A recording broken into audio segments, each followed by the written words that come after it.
The opinions and views expressed in the following program are those of the speakers and the host, and do not necessarily reflect those of Yoakley Scott Corporation and your sports network. Yeah, I've been closer to Jesus before, so can you help me out? Oh, can you help me out? Am I on my own? Am I on my own? But can you help me out? Am I on my own? Am I on my own? Or can you help me out? Can you help me out? I've been scared to look in my soul.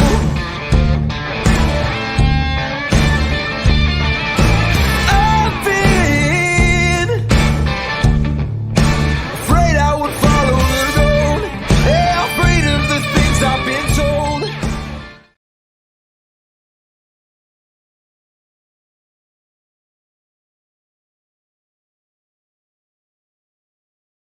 Sorry for that quick delay there. That's not a great way to start a Monday, but hello and welcome to Running Point on a Monday, brought to you as always by Greenwood Chevrolet in Austin Town. Going to go ahead and put their logo in the top right corner like I always do, so you know exactly where to go if you're in the market for a new or used vehicle.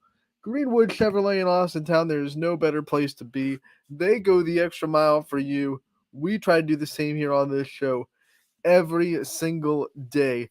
And we thank them for their constant support and sponsorship of everything that we do on the Running Point and everything that we do at YSN as well. Can't thank Greenwood Chevrolet enough. So Greenwood Chevrolet in Austin Town, that's where you got to go if you're in the market for a new or used vehicle.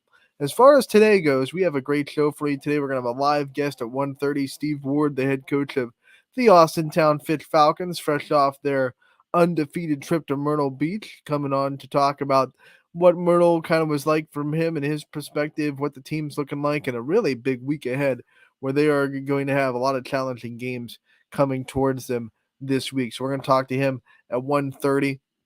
We also have an interview to play for you guys with Addie Craven from West Branch Softball. I had a chance to talk with her, one of the returning members of this very young roster that is trying to figure things out after losing so many important seniors a year ago.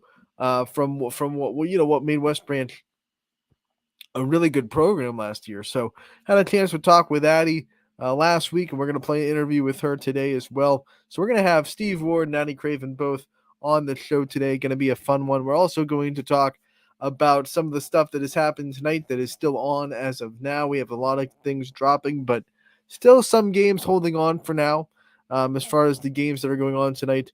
And then we'll recap the week and the weekend a little bit as well, like we always do.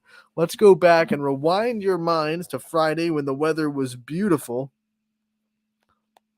Because despite what it looks like today, we do have fond memories of beautiful weather just a couple of days ago. And it's supposed to get back up pretty quickly. So, hopefully this Northeast Ohio weather is kind to us in the next couple of days. But let's go back to Friday and see what scores came in. We had a busy Friday, by the way.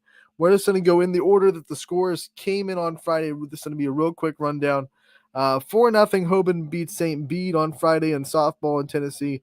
Girard closes their Tennessee trip out with a 13-6 win over Manchester. Girard had a pretty successful trip down to Tennessee on the softball side of things. The only loss for Girard came against Hoban. It was funny that two local teams went down to Tennessee and met up with each other. Why not? Hoban was able to beat them in that game, but Girard, other than that, had a really solid showing down in Pigeon Forge, Tennessee. South Range Baseball on Friday got the win. They were the only YSN team in action on Friday. We talked about this on Friday's show a little bit because this final came in as the show was wrapping up, 7-6. They get the win over Walsingham. I want to say Walsingham. I hope I'm getting some of these names right. It looks like Walsingham. I don't know what another way to produce that would be. So then we go into Friday night's games, and Champion, after their 18-1 performance against Brookfield on Thursday, where they hit 5 home runs, They come back. They hit four more on Friday. Champion had 9 home runs in 2 games against Brookfield. And just to put that in perspective, Brookfield came into that series with pretty much the same stats as Champion. I mean, they looked like a very evenly matched series. Miranda Nicholson had a sub-1 ERA, just like Gabby Gratishar did in the circle for Champion. They both scored roughly the same amount of runs per game. Abby DeJoy has hit 6 home runs in the season up to that point on Thursday when the series started. Gabby Gratishar up to that point had hit like 4 or 5. I mean, everything was pretty even. Everything was kind of okay, this is going to be a really good series. And Champion, I think, just kind of proved that even with teams with the even numbers, like they're a little bit head and shoulders above the team in their conference. I mean, this was a game that very well could have decided the conference championship. They were both undefeated going into that series in the MVAC. Champion just put their foot down. 9 home runs in 2 games against Brookfield. There are some teams that don't have 9 home runs yet on the season as a team, as a collective. Champion has hit 9 of them in just 2 games. I want to dive into some of the stats they've put up a little bit later in the show to just kind of throw out Champion. We're going to talk about the 4 main teams on the show today that have gone into the first OHSAA state rankings that just came out this morning. So we're going to go into kind of those 4 teams a little bit later on in the show, Champion being one of them. We'll continue the scores from Friday night. Garfield baseball was able to beat Western Reserve 6-2. We move on. Jackson Milton softball, they were able to win 19-0 over Latonia. Ursuline baseball got the win over Springfield 10-0 on Friday. Beaver local softball got the win over East Liverpool. They sweep that series to the Beavers 11-4 the score for that one. Crestview softball, Brooke Brewbreaker throws a no-hitter against Newton Falls 22-0. The Rebels win that one. Niles wins over Camel 11-4 final score there. West Branch continues to be a really good baseball team this year. 10-1, they beat Southeast. They have just 1 loss in the season, and it is to Lakeview, who is also having a pretty good year at the plate as well. Garfield had a tough start to the week last week with Champion on Monday and Tuesday, but they were able to get a win over Liberty on Friday night, 6-4, the final score there. Cheney baseball gets the win on Friday night, 12-1 final score. We saw Waterloo beat Garfield, but not our Garfield CLC. 18-2 final score there for the Vikings getting the win. Pymatuning Valley, after losing to Howland on Wednesday, the next 2 days in 2 games combined, scored 43 runs, and they win against Lordstown 23-2 on Friday. Those 2 opponents, by the way, were Cardinal and Lordstown. For the Lakers, Sage Payne had a really good day at the plate and in the circle for Pymatuning Valley in this game, and she's starting to flex her muscles a little bit. Louisville falls to Field on the softball diamond, 12-9 final score there. Springfield, they get the win over Camel on Friday, 7-3 the final score there. Western Reserve's offense is on just a very high trajectory. 11-1, they get the win over Middle Ridge on the softball diamond. Salem softball picks up their first win on Friday over Lisbon, 11-2 final score there. Struthers gets the win on the baseball field over Middle Ridge. A very good, well-played baseball game between these two. 5-3 final score. Wildcats get the win. Mooney baseball got the win over Warren JFK. A straight-up dogfight there. 5-4 final score. Woodridge softball beat Waterloo 6-3 on Friday. And then East softball got the win on Friday night as well. 17-7 over Cheney. Also on Friday, we saw Glen Oak beat Heartland Christian 7-0 final score there. And then we saw Edgewood bounce back from their loss in Jefferson on Thursday, beating Conneaut 16-0 final score for that one. East Liverpool got the sweep over Beaver Local on baseball, 12-5 final score from Friday there. We saw Carrollton beat United on Friday night, 4-1. We saw Hubbard get the win over Warren Harding, 12-5. Hubbard's starting to really put things together after a little bit of a shaky first week for the Eagles. They had to open the NE8 slate and the season against Poland.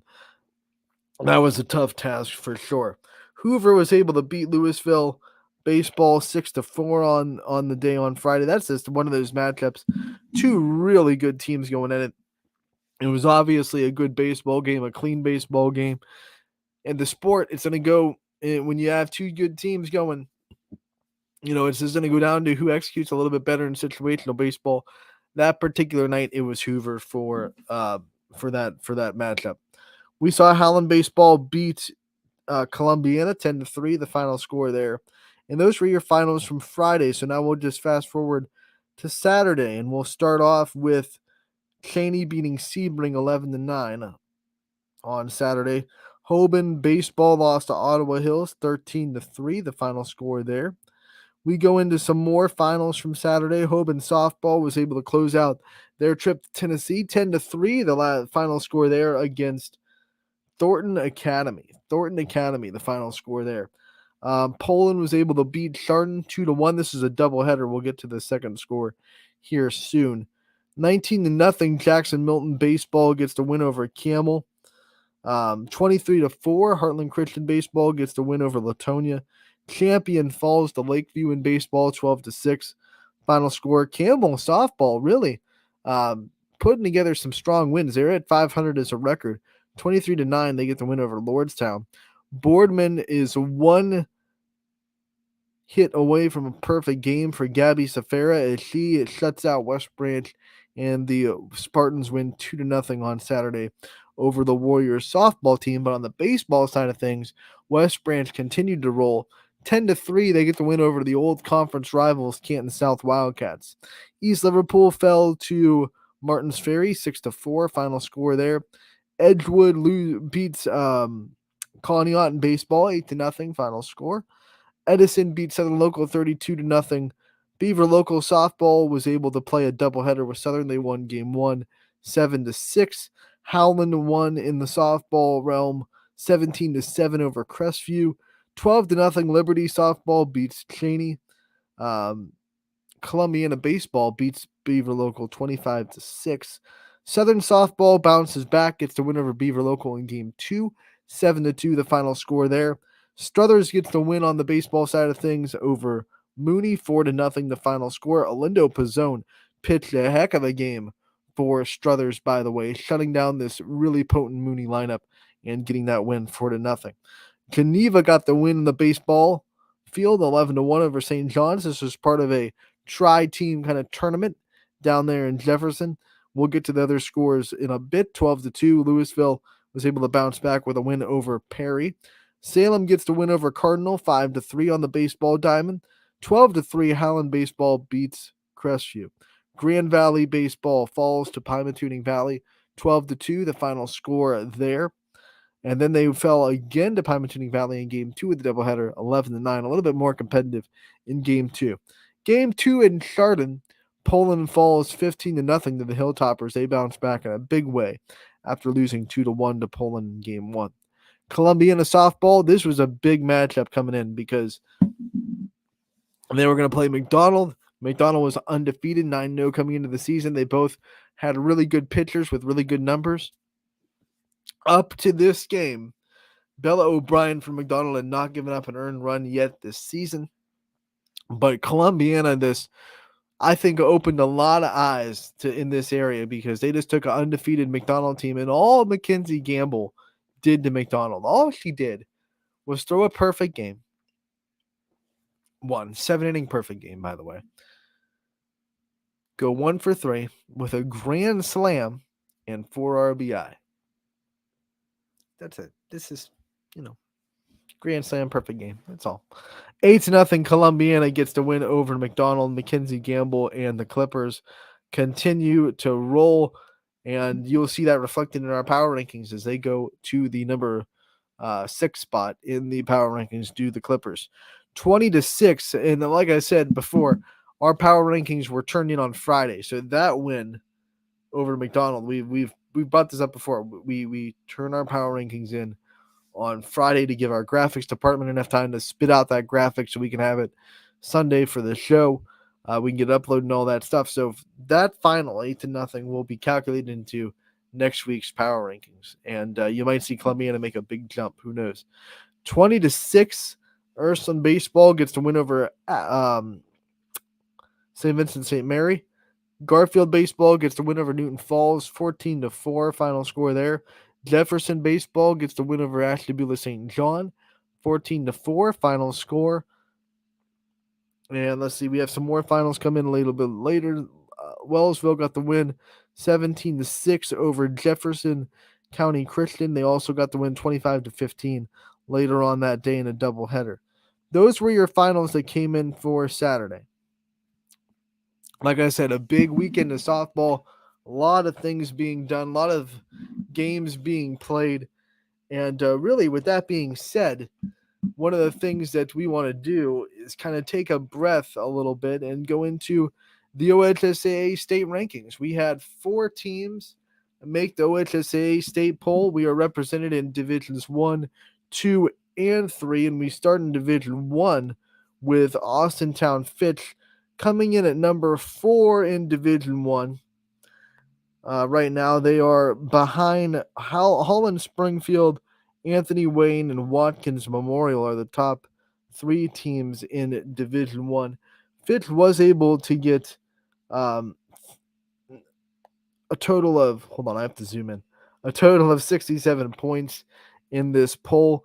They are undefeated right now with a 10-0 record. We're going to talk to Steve Ward a little bit about what his team is doing so far this season. I don't think there are a lot of secrets. Obviously, they have one of the best pitchers in the state in Sidney Watts. That helps a lot. But one of the things that people don't talk about enough with Fitch is how much more balanced their offense has gotten, maybe even from last year. I mean, Steve Ward might admit that last year, especially like 7, 8, and 9, in the high-level softball games, that lineup could be a little bit of a black hole against really, really good pitching.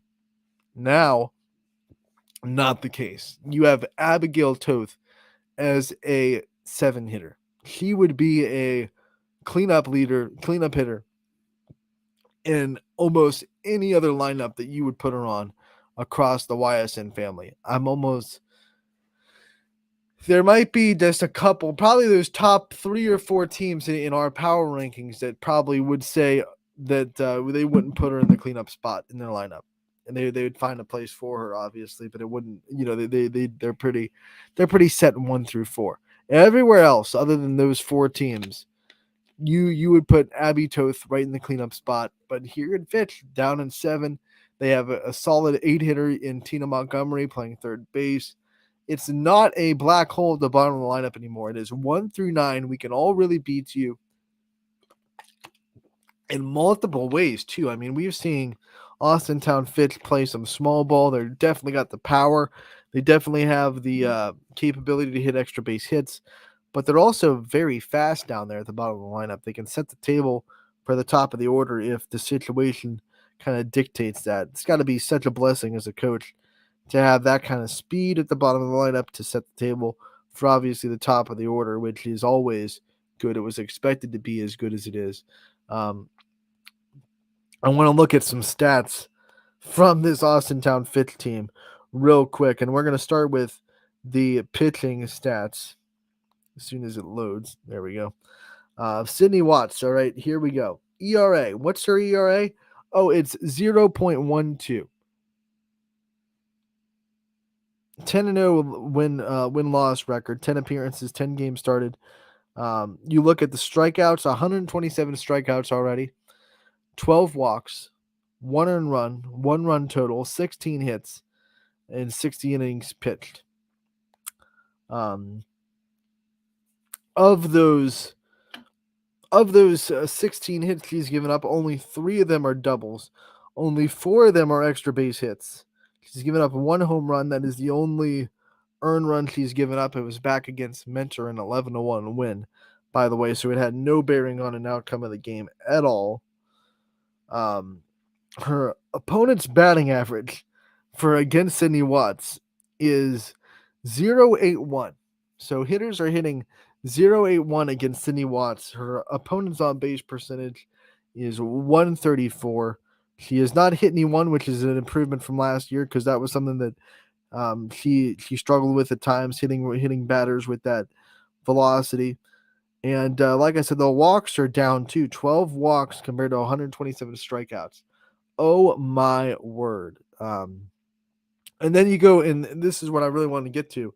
You go to the lineup and the hitting at the plate. I mean, you look at these averages they're putting up. I'll just start with Ayla Ray at the top of the order, right? Because she's the one that always sets the tone. Ayla Ray hitting 556 right now. You got her. You got Toth, as I mentioned, hitting 481, 500 for Ashley McLean. Caitlin Mitchell is hitting 367. Watts herself is hitting 469.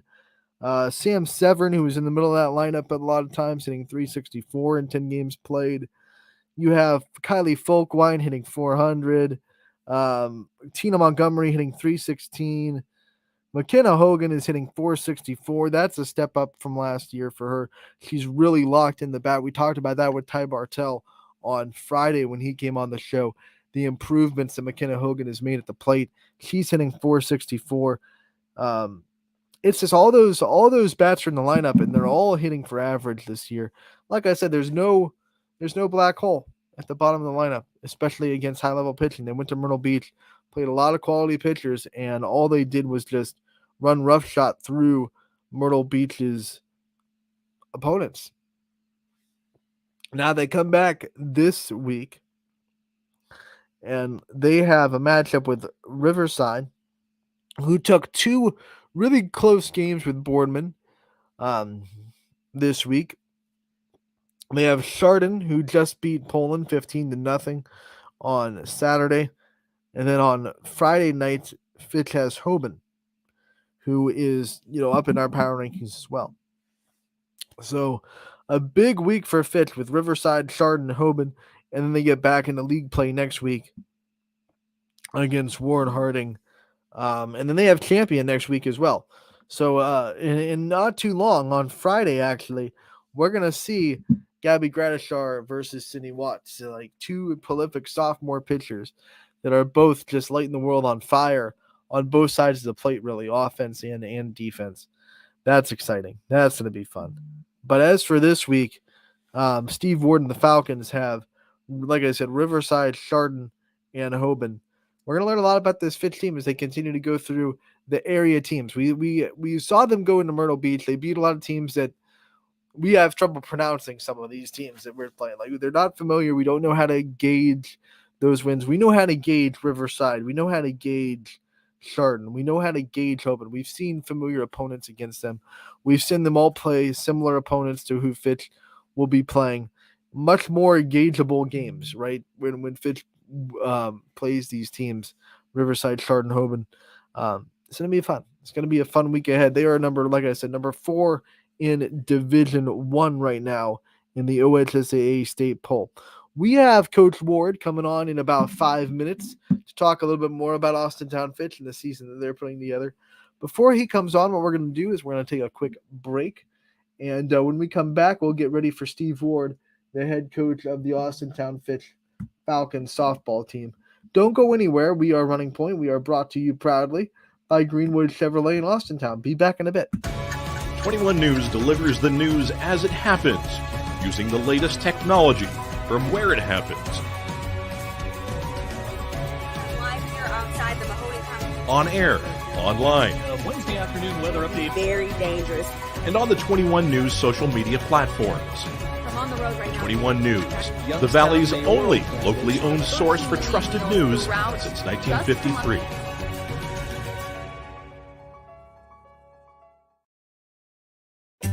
As fine as the eye can see, the finest hardwoods from the finest trees. Made for your home and within your means, Baird Brothers will help fulfill your dreams. Let life and light come shining through in quiet morns. And heavy traffic, too. Find your easy-to-afford fine hardwood floors and doors and more at BairdBrothers.com. Every customer has a story, and at Greenwood Chevrolet, we are committed to making sure it ends with you in the right vehicle. I get to be part of somebody's adventure, whether it's buying a car for the first time, helping them get approved, or finding the perfect car for their budget. I'm proud that people trust me with their finances. They trust me to take care of them, and they trust me with their story. I'm Tracy, and I'm ready to go the extra mile for you, only at Greenwood Chevrolet.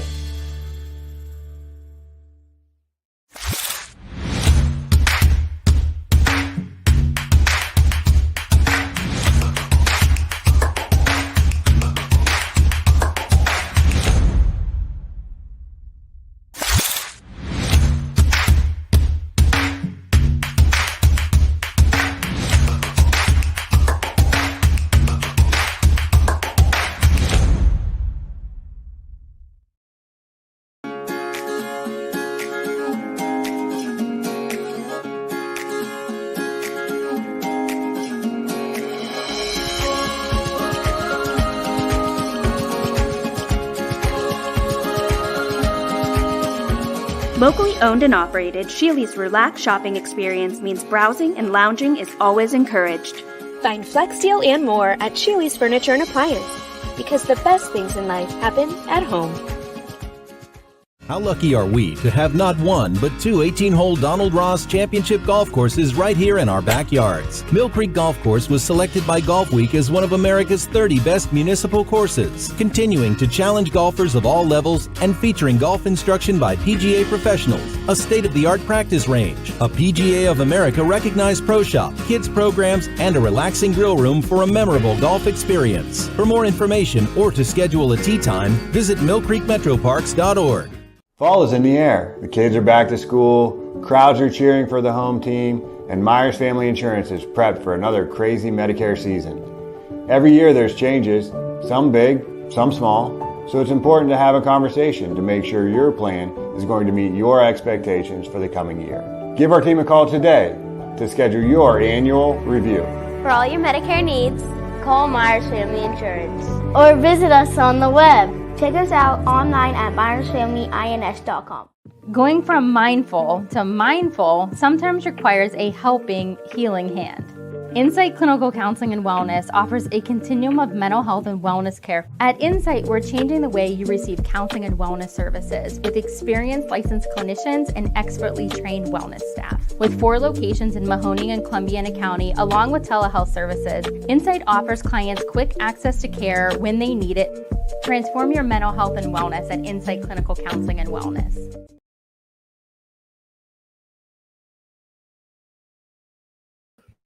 Welcome back to Running Point on ysnlive.com, brought to you, as always, by our good friends over at Greenwood Chevrolet in Austintown. They go the extra mile for you. We try to do the same here every day. Speaking of some extra miles, Coach Steve Ward and the Austintown Fitch Falcons, they put on some miles this week. They went down to Myrtle Beach, had a great time down there at the beach for, 5 games played 4. in Myrtle. We got rained out the last day. Come back with a undefeated record, still intact, 10-0. Coach, first question for you before we talk about this season in general. How was the beach? How did that beach treat you? What kind of stories you come back with? It was amazing. No real crazy stories. Of course, at Sharkwake Park, I got headhunted the whole time. So I was only able to make it about 20, 25 minutes after getting pushed off 8 times. So, I didn't fall off the top this time, so that's a big bonus. But, overall, just the experience of being down there with my family, with, extended family, friends, in a sense, because we all are part of the Falcon family, and just being able to spend time outside the lines, just sitting with parents, talking to them, sitting with our boosters, and, just being with the girls. It was such an amazing experience overall that, really softball, I don't want to say it was secondary, but, you look at the lifelong memories these players are going to have. It's so worth going down there. We had Ty on Friday, and one of the things he talked about being able to do these games and see them is the atmosphere that was down there, the kind of next stage atmosphere of these games. Obviously, teams in South Carolina down south take their softball extremely seriously. The fans were into it. The atmosphere was electric, and you guys played quality opponents. What was it like to kind of expose your kids to even more big time atmosphere games that they're going to hopefully be seeing in the near future when you talk about regionals and state and things like that? We just always have that same message of stay within ourselves, and the players, we warm up the same, we do everything the same, whether it's termed a huge game or maybe not as strong as a team. We're going to do the same things all the time, and that prepares us for when we get into those bigger moments that we just are who we are. Sydney Watts gets talked about so much, but I don't know if there's ever too much to talk about her. You guys don't give up a single run down there in Myrtle Beach. Her ERA we were talking about before you came on, right now sitting at a whopping 0.81. She's given up a on base percentage of just over 100 and a batting average that's under 1 to her opponents. What's it been like watching her kind of step right into where she left off her freshman season? Well, there's a real special connection with Sydney, McKenna, and Coach Beck, and what they're able to do and communicate and understand what each one wants to do. It's just perfection of what they're doing, and so I'm just in awe watching the performances. So I'm very thankful to have all three of them just all on the same page, all doing all the things that they need to do to be successful. One of the things that I was so excited about being able to watch Sydney this year is I knew she was going to come in with this year with a little bit of a better off-speed pitch in her toolbox. Last year was a lot of velocity, and then, the off-speed just wasn't quite there yet developed. This year, I've seen it live. I've seen it on YSN. Ty's seen it live. This off-speed pitch that she's brought to the table is developed. She's got control of it. From your perspective as a coach, being able to watch it, what does that do to her in the circle? It shows her maturity, just her maturation process of being able to trust more pitches, and just going to serve her down the line is the fact that, she keeps adding to what she's able to do out there. And, when you're able to do that and, go and drop it down 20 or so miles an hour, that really, really affects obviously batters. And now they start thinking in the box, and now we're coming right back at them. So for her to keep adding to her arsenal, and, we talked about it before, coming back from an injury, it's amazing to see what she's able to do. One of the things that I also highlighted about your team before you came on is the lineup this year. I mean, it seems like everyone 1 through 9 is hitting pretty well. The averages are all above 350 right now. What's it like to see a lineup that is a little bit more consistent 1 through 9 than maybe last year? Well, the talent level of these players this year is unreal. And we talk to the girls and we tell them, hey, we have people that are sitting on our bench trying to get reps and opportunities that would absolutely be starters in other places. That's just how deep the talent is. That's how much softball is just embraced here. And so, knowing that, we have 6, 7, 8 coming up, or 7, 8, 9 to start the inning, it's almost no different than starting 1, 2, 3. Big exception is that Ayla Ray at the top of the card really calms everybody down and gives us a nice deep breath to really start our attack. I brought up Abby Toth, who is sitting at your 7th spot most of the nights. When I was doing your Boardman game, I was next to Fred Mootz's dugout, and I heard him say how much he would love to have a 7th spot like Abby Toth. I mean, what's it like to put a girl like that would probably be cleanup in most every other lineup that you can find in the area, and to be able to have her in a spot where you can recharge that lineup and you can set the table back up for the top of the order in Ayla Ray, like you said back there, who is such a spark plug at the top? Well, with Abby being in the 7th spot, it's really given her opportunities to hit people in. Just the way the lineups kind of keep rotating is there's usually somebody on. And I tell you what, she is one of the strongest and goofiest players I've ever been around. Like, she is hilarious, but you put her in the weight room.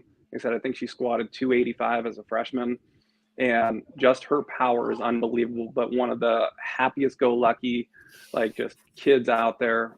Can't tell you how much she has brought to our program, just how much energy and excitement. Other player I want to talk about, obviously, McKenna Hogan has always been talked about a lot for her catching and her ability to work with these pitchers. Obviously, Lydia Spalding before Sydney Watts, and now Sydney Watts. She's always been a great defensive catcher, always been able to work really well with pitchers, but this year might be her best hitting year of her career. She's hitting over 400 right now. What have you seen from her bat that has added just that extra notch in her belt to her game? She really put in a lot of work in the offseason with their hitting coach, and they just simplified it. And we just kept that message going of simplify your swing. And you know what? She's going in there with a ton of confidence right now. She's a senior, been there, done that. And she's just playing relaxed. I can't tell you again, we talk about the maturation process, the maturity.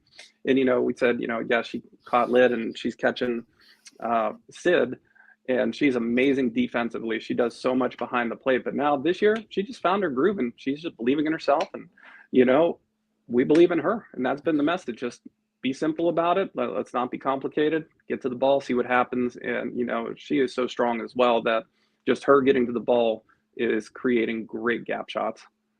You've been a coach long enough to know that sometimes it's hard to get a player just to believe in themselves, no matter how much you want to talk about it. And it's sometimes hard to get that message like, hey, to simplify things. What's it like as a coach to see that click for a player, to see the confidence click, to see the going up there and believing in herself just click for one of your athletes? Well, any coach that truly cares about her players, when they're going through something, you're going through with them. And so when she struggled a little bit last year, it was us struggling too. And it was us struggling to find a way to connect to her and make sure it happens, because what we want to say and what we always say is person over player is that, your performance might not be where you want it to be, but we love you as a person. And we're going to keep that in the forefront. And if we don't worry about stats, we don't worry about the statistics that are, everybody's, looking at, then we're just going to keep improving. So you might not be where you want to be right now, performance wise, but where are we at, person wise? Are we being the best teammate we can be? What other avenues can we make you feel connected to the team and make you feel as if you're contributing? So when you talk about our lineup 1 through 9, when JV is not playing, we have a lineup 1 through 17, and everybody has an important job for us. And we really stress that, whether you're taking the pitch calling with Coach Becky sitting next to her and explaining what happened the previous at bat, to screaming and going crazy in the dugout, everybody has a role. And I think McKenna really has embraced her role as a leader this year. And that is another big step that I think just gave her confidence, is the fact that she is one of our senior leaders. And she realizes that, she's going to the next level to play. And she demanded it more of herself and just keeps bringing it. Well, I'll tell you what, her and her teammates right now are where they want to be as far as the production and the stats and everything. Last time we had you on, it was before the season started. You didn't have games in. It's pretty much expectation talk. What are the expectations of this team? Mm-hmm. And there were high expectations outside and probably inside this program as well. But it's fun because, it was all talk. You didn't get to play a game yet. Now you're 10 games in, the production's there, you're undefeated. What kind of things do you kind of reflect on as far as reality compared to expectations of where you're at right now? Reality is we need to get a whole lot better. And every single player out there will admit that right away, that we are not performing the best that we want to be right now. And I know that's a scary thing to say to people, and people look at you like, what do you mean, you guys, but we as coaches and the players, obviously they demand so much of themselves, is that we notice things every game, every practice that we want to improve upon. And as long as that's our focus and not worried about, this ranking or this, spot we're in the coaches poll today, very thankful for all of those things. But for us, we know that all goes away if we don't just keep improving ourselves. And so all the other things, the stats, statistics, those are wonderful. That's awesome. But our improvement of what we need to do to get to where we want to go just has to keep grinding on. So give us some examples of things maybe that you want to improve on, especially in the short term as you go into a tough week this week. What are some things that you're watching and you're seeing as a coaching staff saying that, hey, we got to do a better job of this? We were kind of getting on them a little bit about their base running. And I know you mentioned it earlier with our base running, but we weren't very happy with what we were doing on the bases. We felt we left some bases out there that we could force opportunities and really push some spots. So we want to be hyper aggressive on the bases, and we want to start incorporating a little bit more stealing, a little bit more small ball game when we have to. So that's just one example off the top of our head. And, there's so much per at bat that, we could focus on. I think we got to attack a little bit more on the first pitch with some of our players. So there's always things that, we're talking to them about, seeing where their head is and seeing what they're seeing. And, we communicate. It's, again, I'm very privileged to be a member of this team. I'm just one small part. everybody else plays their part, and we really focus on managing these players because their talent and they're just amazing to work with. Let's talk about this week ahead. It's all out of conference. You have a tough week still ahead, though. Riverside, who just took 2 close ones against Boardman the last week while you guys were in Myrtle Beach. Then you have Chardon and Hoban as well this week. Chardon just beat Poland over the weekend in a doubleheader, beat them, split with Poland. And then Hoban, we all know about Hoban. They went down to Tennessee this weekend and swept the Tennessee trip for Pitch and Forge. Let's talk about each of these opponents and kind of what obstacles they each face, and start with Riverside, who is next on your schedule. What kind of things are you seeing and looking for in Painesville Riverside? Oh, Coach Ross does an excellent job up there. You know, he's just very well mannered, just how he carries himself. His teams take that as well, hyper competitive. We really love playing them. And fun fact, that has been our last regular season home loss was against Riverside 2 years ago. So we're looking forward for them coming back down. It's always a great matchup. They are well coached, and it's going to be an exciting one. This week is definitely something that we're looking forward to, just in terms of seeing where we are and where we can improve more. So we're hoping that, you know, we bring our A game, and that's what we ask of the players. You know, whatever happens, but let's just play our best and see what happens. So we're looking forward to that. Chardon, Coach. Oh, I'm sorry. Go ahead. No, I was going to just tee up for Chardon. So if you're just going to go right back into it, that's good. Yeah, Coach Landis, another guy that, you know, the Hilltoppers, well coached. They're aggressive. I know they're a little younger this year, but sometimes, I mean, we're a little younger too. So the youngness doesn't matter, but they're going to be aggressive. I saw, you know, the scores over the weekend with them as well. And, you know, everybody's going to bring their A game against us because of what we were able to do last year and what we started off doing this year. So, you know, we're expecting great games there. And Hoban, this is the first time that we get an opportunity to play them. You know, Coach Young does such a great job. You know, last year they were in the regional finals, I believe, in Division II. And so they got bumped up this year. And, you know, when I talked to him, he's returning, I think, 7 from last year's squad. So it's going to be a heck of a week. And, you know, I'm not looking forward to the 46 degrees tomorrow, but 80 degrees on Thursday looks pretty good. It warms up pretty quick, you know. It warms up pretty quick. At least you have a little bit of a buffer today with the wet cold. You don't have to be out there in that today. Yeah. Well, you do because you have to practice, but you're not going to be out there in the game. We're going to go out there and they're going to be griping a little bit about how cold it is. But, you know, the great thing about this team is when it's time to get down to business, they get down to business. And evidence in, you know, Myrtle Beach, we asked them, we said, listen, when it's your guys' time, we're going to respect your time and, you know, have fun, be a young person. They loved going to get ice cream at the Melt, which was like a block away, and then at beach time. But when it was time to get to work, their demeanor changed. It wasn't the happy-go-lucky. It was, all right, we're here for a purpose. And they just did such an amazing job down there. It just shows their character. I love them. Last thing I want to talk about, we talked about the Myrtle Beach softball, and we talked about the X's and O's. What kind of things did you see from team chemistry? Obviously, that trip has the dual importance of, you know, the softball aspect, exposing yourself to that kind of level of softball and being able to see that level of competition, but also you're living together for a week, you know, you're spending all that time together. You have to bond or die. Those are the two, you know. What do you see from team chemistry that you're so happy with coming back into this area after a long trip like that? Well, you know, that's something that's always in the forefront, is that trips usually either make or break teams. And it definitely made our team this year. It made us stronger.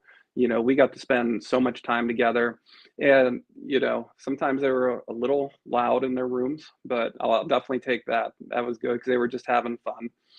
So for them just to spend all that time together, have zero issues, zero problems, 27, 14 to 18-year-old kids, you know, 10 to a room, it's a nightmare for a coach because you're responsible for all of them all the time and stuff like that. But for the girls, they just were so amazing, so wonderful to each other. The big thing was, if you guys are going to go do something like go get ice cream, or we were trying to get a banana boat going, it's make sure everybody's included. They're like, oh yeah, coach, no problem. Of course, everybody's included. So it wasn't where we broke up into little factions here and there. When they went to the beach, there was 15 of them at the beach, and, you know, other ones might have been going out to dinner with their parents, but it was so exciting to see them just come together and have fun. You know, because we see them inside the lines. I'm fortunate. I'm a teacher here at Fitch, so I get to see them, you know, every day. But just to see them be young people and have fun, it was such an amazing trip. We're so thankful that our district allows us to go, that our boosters busted their butts to make this happen, and our parents trusted us enough to let their young people go with us. So we're extremely thankful for everything that we had. And that was a big line that we told the girls over and over again is, you can't be grateful and angry at the same time. So they were extremely grateful throughout the trip. Fitch softball being loud? No, come on. That doesn't make sense. Yeah, when the front desk called me, I'm like, wow, shocking. Maybe a question for you. Why don't you take a guess at who the loudest was? It's tough, isn't it? It is tough. It is very tough. McKenna has such a big voice. I'm going to say McKenna. It was not McKenna on the time I had to come up and talk to the room. It was not McKenna. It's not McKenna. So two besties, and they claim they weren't even that loud. Wow. One is a shortstop and one's a right fielder. So, Ayla. Yeah. I've only done one of your games, so I'm trying Maddie to think Butis. right field. It was Maddie Butis. Maddie Butis, okay. And I mean, they were just having fun. I think I just caught them at the wrong time where it was both of them. And they're like, Coach, I swear we weren't even that loud. And, they were blaming it on the room next to them. And so, really, it was 9 o'clock at night. So they were just having fun. Old school who done it. So, I go up there, I yell a little bit. I'm like, what are you guys doing? And they're like, Coach, we swear it wasn't us. And that's just the thing. They are so good natured and so kind hearted that, they would actually tell it, like they'd feel so guilty about it. And they were like, no, Coach, I swear it wasn't us. I'm like, I heard you from the elevator. Like, well, that was us. That was just the one time. So, but really, if that's the worst story we got, and I'm sure there were other culprits in that room, they just knew that I was coming up. So they all kind of conveniently said, we're sleeping. So it was wonderful. And we laugh about it now. And they're like, bro, it still wasn't us. And I'm like, yeah. So it's those memories again. It's great to have, inside the lines and performing like we're doing. But like you said, it's the memories that they're going to carry. It's the relationships that they have. These are the things that they're going to talk about at their 10-year reunion. So fortunate to just be a part of it. Well, I know I'm going to hear it for pointing at the wrong person. So I'm going to hear it. Well, it was a good guess. It was a good guess. Yeah. She's catcher. She's loud. She's the field general. So it's not far off. And the pattern, the best friend, I heard her and Sydney get real rowdy, and really the whole team just can get really, really loud. Really, I know. I set you up for failure because there's not one kid at the team that you couldn't point the finger at. Oh man, Coach, I want to thank you for your time, for coming on, talking with us about Myrtle Beach, talking to us about the week ahead. I know you got a couple of tough teams coming up this week. We wish you the best of luck, and we can't wait to talk to you real soon. No, thank you, Anthony. And, thank you to the YSN family for everything that you guys are doing. So keep it up, the great work. Keep promoting all the area athletes. It's amazing to see. People were so excited down in Myrtle Beach from other teams. They're like, who is that? What do you mean? There's interviews? And, Ty just does such a wonderful job that, if DJ, if you're listening, you should start franchising. Hey, I think we already got some emails from some South Carolina teams. Like, I'm telling you, set up shop down there. You can be closer to Georgia Tech. I know. I got to see him this weekend, so I was happy. That looked really cool. It was fun. But Anthony, thank you as always. I got to see too. All right, Coach. We'll see you soon. All right. See you, buddy. Steve Ward from Austintown Fitch coming on, talking with us about his trip to Myrtle Beach and the team's games down there, and obviously the week ahead. Like we said, we previewed it. Riverside, Chardon, Hoban this week, and that starts tomorrow at Austintown Fitch against those angry Beavers that we saw take two close ones against Boardman this week. I guess you should say last week, two close ones against Boardman. They were both in comeback fashion too, so I'm kind of interested to see. Fitch has to learn that lesson that this game's not going to be over in the fifth inning if it's close. Riverside is always going to be a team that has proven time and time again that they fight to the last out. So I want to see Fitch kind of play that game and not let their foot off the gas pedal if they get a big lead early, because they get a lot of leads early. That Fitch team likes to jump on you really quick. And I'll be interested to see if they do that, if they're able to keep their foot on the pedal against a Riverside team that has already proven twice against Boardman last week that they're able to come back on teams and erase deficits really, really quick. They don't give up. They keep fighting. They're the epitome of what you want as a team, especially when you talk about deficits. So let's talk about tonight. The one thing that we got, I know I promoted Addie Craven, who I talked too much in the opening. I got a little bit too giddy. That's my fault. So the one great thing about having the pre-record interviews is you can just kind of bump it. And we're going to have Addie Craven tomorrow. We'll just have 2 pre-recorded interviews tomorrow. We'll just play them both, have some fun time, because we have Bree McCombs from McDonald as well in the can. So we'll just play those both tomorrow. I'll talk a lot less, and then we'll roll right into Wednesday with Scotty Mincher as well. So we're going to have a fun week ahead. We already have a couple of other interviews scheduled for the rest of the week. So we're going to have like I said, we're going to have a fun week of Running Point here, brought to you as always by Greenwood Chevrolet in Austintown. As far as tonight goes, we did have a number of games drop as far as cancellations tonight. So we'll start with cancellations, then we'll go up to games that'll be on the network, and then we'll go with games that are happening. So here are the baseball games that have been canceled today. Mooney at Austintown Fitch has been canceled. Columbiana at Wellsville. This is as of now. We will stay updated, by the way. So 2 o'clock as of now. Columbiana at Wellsville baseball has been canceled. Sebring at Middle Ridge has been canceled. South Range baseball at Poland not happening. Hoban hosting Wadsworth has been canceled. All the games on scene have been canceled. That's Jackson, Milton, and Lowville. That's Salem and Ursuline. That's been canceled as well. Grand Valley at Edgewood has been canceled. Champion at Liberty baseball has been canceled. Garfield baseball at Campbell has been canceled. Springfield at McDonald has been canceled, and so has Chalker at Wyndham. Here are the softball games that have been canceled tonight. South Range at Poland canceled. Conneaut at Grand Valley has been canceled. Champion at Liberty has been canceled. So is Garfield at Camel. We see Sebring at Middle Ridge has been canceled. Springfield at McDonald has been canceled as well. Chalker at Wyndham. That was originally moved to Wyndham. They tried to get it in, tried to move it to Wyndham, but then they had to cancel. So that game has been canceled as well. Here are the games that, as of now, will still be on the network because of the cancellations. We're going to be short on the network tonight. We have 2 baseball games. Niles and Lakeview is still on as of now at Lakeview. It'll be a Cooper Chavona, on the call there, 5 o'clock first pitch. And we will still have Hubbard and Girard baseball. Matt Morrison is scheduled to be there. So as of now, 28 games still on tap on the network. Softball, nothing on the network because of the cancellations. Here are the games that are happening. Baseball still. We still have Canfield at Howland. We still have East Palestine, Latonia. Harrison Central still going to Edison. That turf down there should be able to hold up. Indian Creek will be at East Liverpool. LeBray still going to be at Crestview as of now. Brookfield and Newton Falls still happening. United will still be at Southern. Waterloo will still be at Western Reserve tonight. And Pymantuning Valley is still planning to go to Eastwood Field to play Matthews as of now. 5 o'clock first pitch there. Softball games that are still happening as of now. We have Canfield and Howland still on. East Palestine at Latonia still on. Harrison Central at Edison is still on. So is Hubbard at Girard.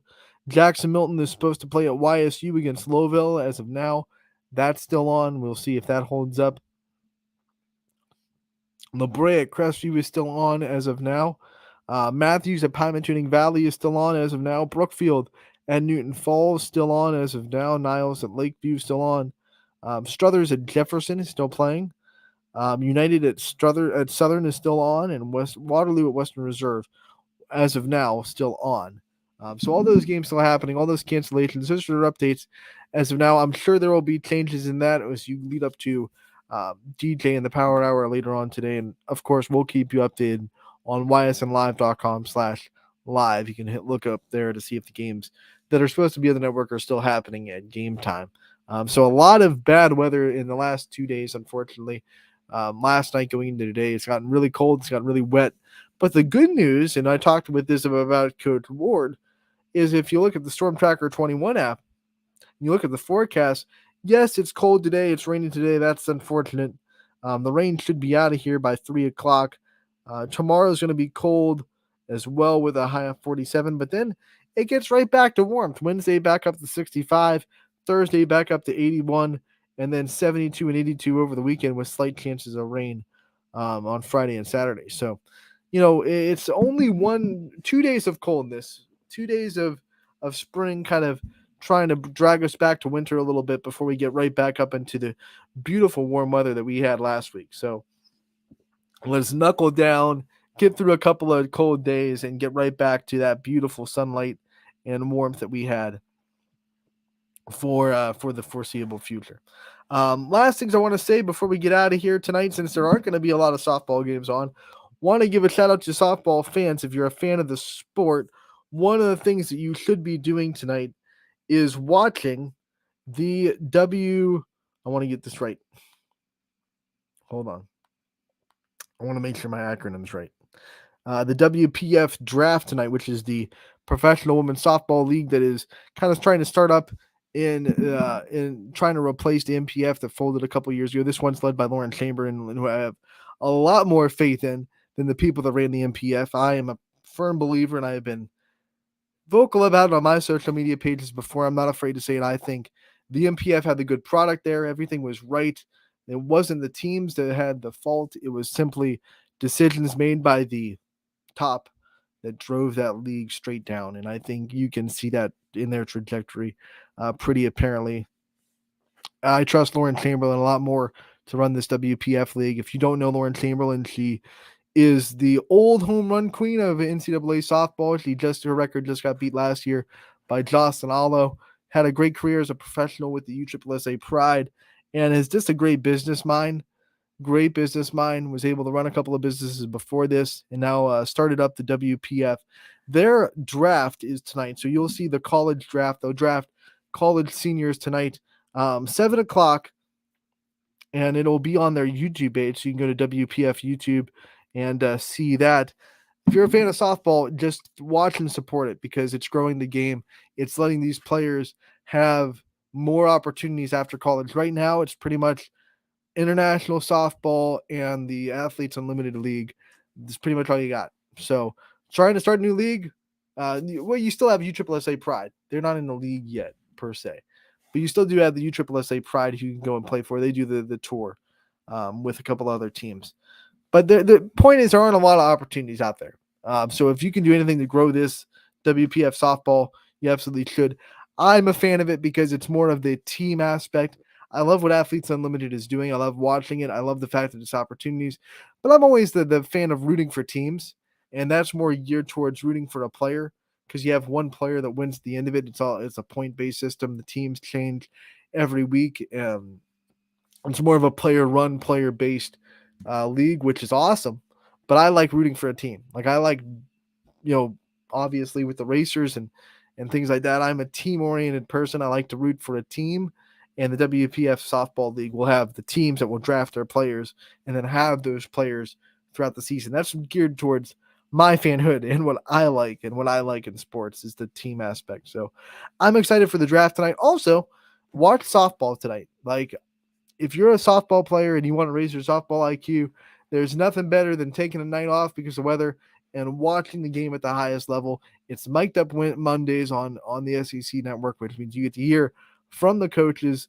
It's Larissa Anderson from Missouri that will be mic'd up this week. So take the night off, watch softball at the highest level, see what kind of things those girls are doing, how they conduct themselves, what kind of things the coaches are doing in their strategy, and raise your softball IQ by watching the game. That is for my spiels. Grow the sport, love it. Watch softball and pour into professional softball for sure. WPF draft tonight, 7 o'clock on the WPF YouTube channel. Find that on any of the social media pages if you can't find the channel. But you should be able to go to YouTube and search WPF and find it just fine. I'm excited for it. I know you guys are excited for it. Let's do it. So that'll do it for today's episode of Running Point, though.